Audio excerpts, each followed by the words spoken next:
بسم اللہ الرحمن الرحیم۔ السلام علیکم ناظرین، پروگرام اسٹوڈیو ون کے ساتھ میں ہوں آپ کا میزبان احسن ضیاء۔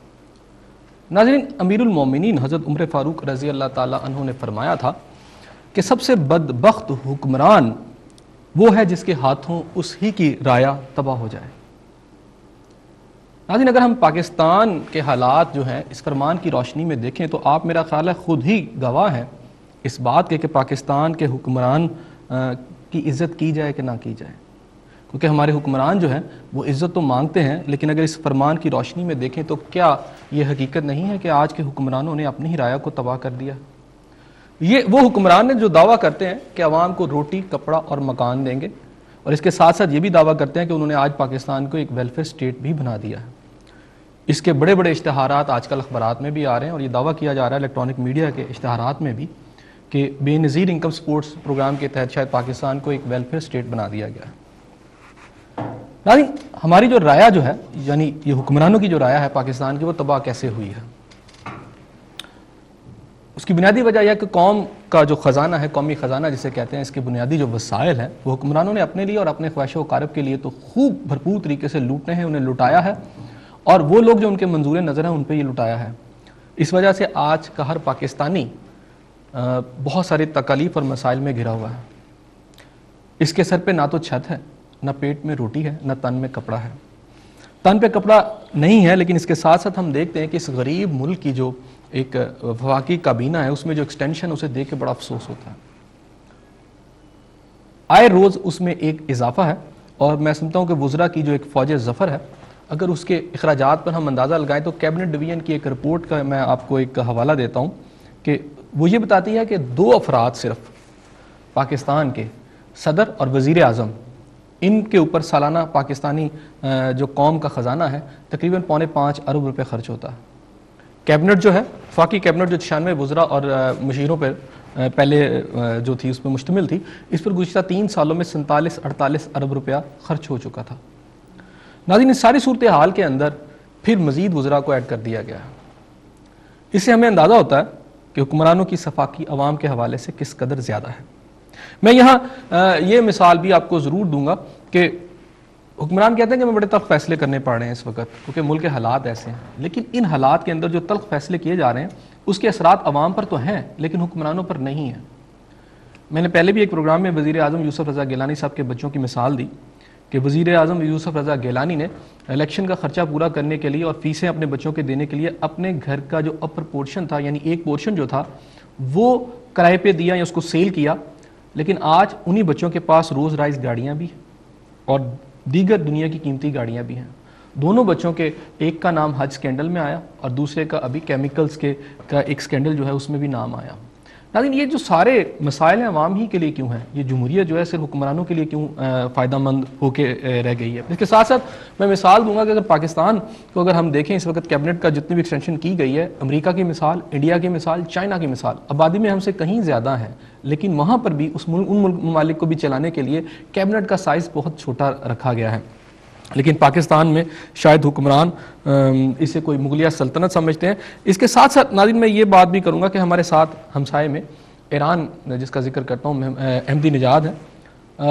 آپ یقیناً اس وقت وہ تصویر بھی دیکھ رہے ہوں گے جس میں وہ فرش پر ایک قالین پر لیٹے ہوئے ہیں، اور ان کو دیکھ کے یہ بالکل اندازہ ہو جاتا ہے کہ جو ان کا وہاں کا جو خزانہ ہے، قومی خزانہ، وہ یقیناً اس کو اپنی ذات پر نہیں خرچ کر رہے بلکہ اپنی قوم پر خرچ کریں۔ اس لیے ایران شاید ہم سے اخلاقی طور پر بھی اور دوسری طور پہ بھی ہم اگر بات کریں تو بہت آگے جا چکا ہے، اگرچہ کہ ہم ایک ایٹمی قوت ہے لیکن وقار اور عزت کے حساب سے ہمیں ایران زیادہ نظر آتا ہے، جو دنیا کی اس وقت قوموں میں اس کو وقار ملا ہوا ہے۔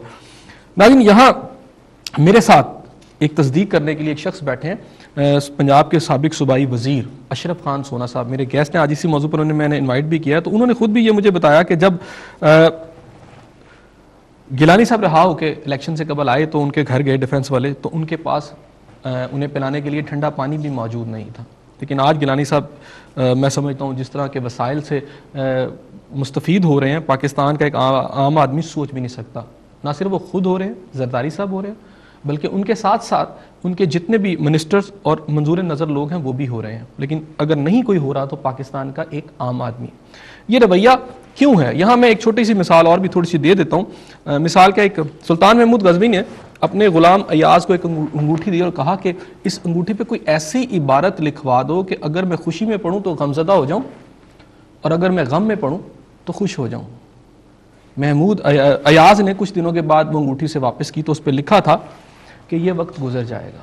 عوام کے لیے بھی یہی کہ یہ وقت جو مشکلات والا، تکلیفوں والا، حکمرانوں کی میں سمجھتا ہوں کہ جو انہوں نے یاشیاں کی ہیں، عیش پرستی ہے، اس کی وجہ سے جو مشکلات اور تکلیف ہیں، یہ وقت گزر جائے گا. لیکن حکمرانوں کے لیے بھی یہی کہ یہ وقت گزر جائے گا، پھر وہ کس کو منہ دکھائیں گے؟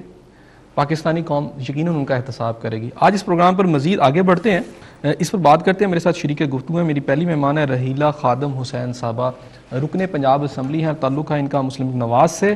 میرے دوسرے مہمان اشرف خان سونا صاحب، سابق صوبائی وزیر ہیں پنجاب کے، اور تعلق ہے ان کا پاکستان پیپلز پارٹی سے. میرے تیسرے مہمان جمشید چیمہ صاحب، سینئر رہنما ہے تحریک انصاف سے. ان سے بھی پوچھتے ہیں کہ وہ اس سارے سٹیپس کو جو حکومت اٹھا رہی ہے کس طرح دیکھتے ہیں. جی راحیلہ صاحب، کس طرح دیکھتی ہیں اس وقت جو ایکسٹینشن ہوئی ہے کیبنٹ کے اندر؟ احسان ضیاء صاحب، پہلے تو آپ کا شکریہ ادا کروں گی. بڑے افسوس کی بات ہے اور بڑے دکھ کے ساتھ ہمیں کہنا پڑ رہا ہے کہ غریب عوام جو پہلے ہی بھوک ننگ کا شکار ہے، جسے پہلے اتنی تکالیف تھیں، جس کے اوپر پیٹرول کا بم روز آئے روز گرتا رہتا ہے، جو لوڈ شیڈنگ کے پہلے شکار ہیں، جنہیں گیس نہیں مل رہی، وہاں پر کیبنٹ کو اتنا ایکسٹینڈ کرتے جانا، یہ ان عوام کے ساتھ تو ظلم ہے، یہ پاکستان کے ساتھ بہت بڑا ظلم ہے. آپ یہ دیکھیں کہ ان کے پہلے منسٹرز تھے، 30 منسٹرز انہوں نے فیڈرل میں پہلے ہی موجود تھے. اس کے علاوہ انہوں نے 8 جو ہے وہ اسٹیٹ منسٹر بنائے، پھر انہوں نے 4 ایڈوائزر ٹو پرائم منسٹر بنائے ہوئے، اس کے بعد 5 ان کے اسسٹنٹ ٹو پرائم منسٹر بھی ہیں. یعنی کہ ایک فوج ظفر موج کا ایک میلہ لگا ہوا ہے. اب انہوں نے کیا کیا پچھلے دنوں میں، انہوں نے اس کو اور ایکسٹینڈ کر لیا اور جناب انہوں نے 5 فیڈرل منسٹر اور بنا لیے. اب اندازہ کریں کہ 6 انہوں نے اسٹیٹ منسٹرز اور بنائے اور کل رات کو انہوں نے 4 مزید اور بنا دیے. مجھے یہ بتائیں یہ سارا کچھ کیا ہے؟ ہمیں ان سے، عوام ان سے سوال کرتی ہے کہ یہ سب کچھ آپ کیا کہہ رہے ہیں؟ ہم نے آپ کو ووٹ اس لیے تو نہیں دیا عوام نے کہ آپ جناب جو مشرف کی اتنی زاری ہم نے تکالیف سہی، آپ کو حکومت میں یہ اتنی بڑی کیبنٹ جو پہلے بنی ہے، پہلے 96 تک تھی، پھر تھوڑا سا اس میں تبدیلی آئی، اب پھر اس کو ایڈ کیا گیا، یہ اس سے عوام کو کوئی فائدہ بھی پہنچا ہے؟ ملک بہتر چل رہا ہے؟ مجھے یہ بتائیں ان کی جو پہلے کیا گڈ گورننس انہوں نے بنا لی، وہ منسٹرز کیا پہلے کام کر رہے تھے؟ کون سی تکالیف عوام کی کم ہو گئی؟ کون سی لوڈ شیڈنگ میں کمی آ گئی؟ کون سی عوام کو کپڑا روٹی مکان ملنا شروع ہو گیا؟ کچھ مسائل پہلے حل نہیں ہوئے اور اب بیچ بیچ جناب جو منسٹر کو ایکسٹینڈ کیا گیا اس سے بھی ہمیں نظر نہیں آتا. کیبنٹ کیا کری تھی جیسے وہ کہہ رہی ہیں کہ جو اب یہ ایڈ کر کے آپ نے کیا ہے؟ حسن آپ کا شکریہ، اور اتنی خوبصورت اور عوام کے دکھ سے بری ہوئی ایک اچھی خطاب آپ نے فرمایا. کسی بھی ضیاء کو اتنا ہی عوام کے ساتھ لگاؤ ہونا چاہیے جس کا آپ نے اظہار کیا. جی آپ نے کہا کہ 5 ارب روپے خرچ ہوتے ہیں پرائم منسٹر ہاؤس پہ اور ایوان صدر پہ. میں آپ کی فگر سے اتفاق 5.5 روپیہ، یہ کیبنٹ ڈویژن کی رپورٹ ہے جی، میں اتفاق نہیں کرتا. سرکاری رپورٹ ہے، میں نے تو آپ کو پڑھا. چلے میں اگر مان بھی لوں، ہاں میری نہیں ہے یہ، چلے میں آپ کی بات مان لیتا ہوں. تو پرائم منسٹر ہاؤس اور وزیر اعظم ہاؤس اور ایوان صدر کو بند کر دیں. فوج نے کوئی جنگ اس ملک کو جیت کے نہیں دی، فوج کی جابز بند کر دیں. عدلیہ نے اس ملک کے اندر کسی کو انصاف نہیں دیا، عدالتیں بند کر دیں. منسٹر اور بڑھا لیں.